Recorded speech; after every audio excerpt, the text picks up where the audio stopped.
और बड़ी खबर आ रही है, अब महेश जोशी भी आ सकते हैं बीजेपी में। राजस्थान की राजनीति में हलचल मचाने वाली बड़ी खबर। जोशी ने अपने कुछ समर्थकों को संकेत दे दिए हैं।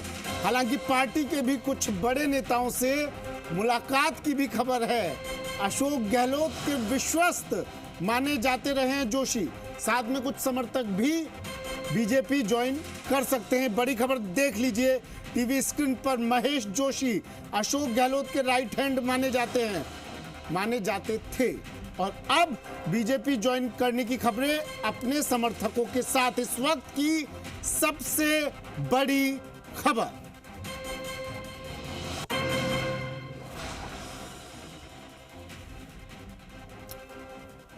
शशि मोहन मेरे सहयोगी हमारे साथ फोन लाइन पर जुड़ गए हैं। शशि, महेश जोशी का बीजेपी में आना, लेकिन महेश जोशी वही नेता हैं जिन पर बीजेपी कई आरोप लगाती आई है।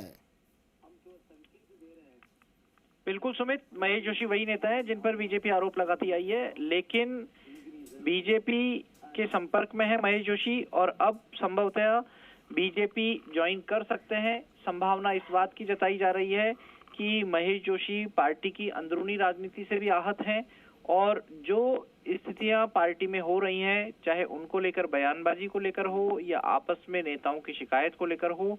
हवा महल विधानसभा क्षेत्र से विधायक रहे हैं, गहलोत सरकार में मंत्री रहे हैं, लेकिन महेश जोशी का टिकट इस बार कटा और आर तिवारी को टिकट मिला। उसके बाद जो महेश जोशी की भूमिका रही उसको लेकर आर तिवारी ने सवाल उठाए, पार्टी में शिकायतें की है, पूर्व मुख्यमंत्री अशोक गहलोत से शिकायत की है, पीसीसी चीफ से आर तिवारी ने शिकायत की और सुखजिंदर रंधावा को भी कहा है।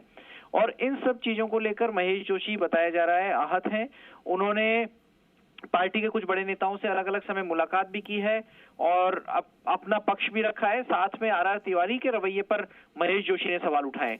लेकिन ये रवैये पर सवाल उठाना, आहत होना, नाराज होना, ये टिकट कटने के बाद ही सब कुछ क्यों होता है शशि? देखिए, ये दो परिस्थितियों में होता है। एक तो कुछ नेता जो राजनीति के मौसम वैज्ञानिक माने जाते हैं, वो ये भांपते हैं कि आने वाला समय किस पार्टी का है, कितना समय किस पार्टी का है, क्या 5 साल, पौने 5 साल बिना सत्ता के रह सकेंगे। और तब ये आहत भावनाएं होती हैं। तब इस तरह की जो बैकबाइटिंग है और जो राजनीति में बयान है, भले ही इससे पहले सत्ता में रहते हुए कितने ही कठोर से कठोर बयान ऐसे नेताओं के खिलाफ आ जाएं, लेकिन अभी बस भावनाएं ज्यादा आहत हो जाती हैं जब आप विपक्ष में होते हैं। आर तिवारी पर उन्होंने सवाल उठाए हैं।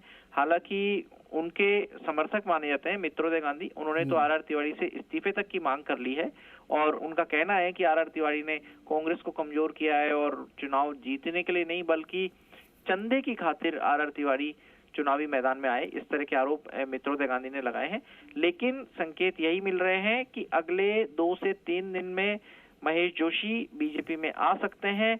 नजदीकी लोग कुछ ये कह रहे हैं कि हाँ, महेश जोशी आहत हैं, वो विचार कर रहे हैं, बीजेपी ने उनसे संपर्क किया है। लेकिन सवाल ये उठता है कि क्या ईडी का जो एक्शन हुआ पिछले दिनों बड़ाया समेत अलग अलग ठेकेदारों पर, उनकी जो महेश जोशी से नजदीकी है, क्या ये ईडी के हाथ महेश जोशी तक पहुंच सकते हैं, इस बात की आशंका है। और क्या कोई दबाव में महेश जोशी आ रहे हैं? हालांकि इससे पहले महेश जोशी कहते रहे हैं कि उनका दामन पाक। शुक्रिया शशि।